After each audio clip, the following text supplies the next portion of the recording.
गणपती जवळ आले आहे आणि घरचा गणपती करण्यासाठी मी कुंभाराकडनं थोडी माती आणलेली आहे. कुंभाराच्या मातीचे दोन फायदे असतात. एक तर ती चांगली चाळलेली असते आणि दुसरी छान मऊ भिजवलेली असते. ही माती जरी भिजवलेली असली तरी पण ती आपल्याला बोटानं मोडता येण्यासारखी नसते. म्हणून चाकूने मी याचे छोटे छोटे तुकडे करून घ्यायला लागलेले आहे. या मोठ्या तुकड्यांचे बघा ही किती छान भिजलेली आहे ती. आता या मोठ्या तुकड्यांचे परत मी छोटे छोटे तुकडे करून घेतले आहेत.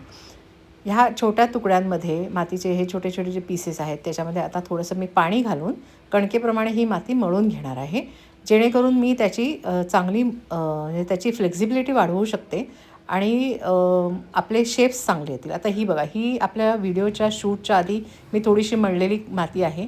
ही किती छान, याचं टेक्स्चर बघा, मऊ आहे आणि त्याचे इझिली शेप्स तयार होतात. मूर्तीचे जे आकार होतात ते या असल्या मातीचे इझिली तयार होतात.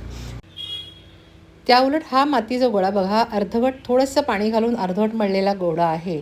तो दिसतानाही ओबडधोबड दिसतोय. त्याचं टेक्स्चरही आपल्याला कळतं आहे की तो व्यवस्थित नाही झालेला आहे. आता ही जी माती आहे, मऊ माती आहे, ह्या मातीनंच आपल्याला मूर्ती तयार करायची आहे. उरलेली जी अर्धवट झालेली माती ही ती पण मळून मळून इतकी मऊ व्हायला पाहिजे. आता या मऊ मातीची गणपती मूर्ती कशी होते फॉलो करत राहा, म्हणजे रोज तुम्हाला अपडेट मिळत राहील.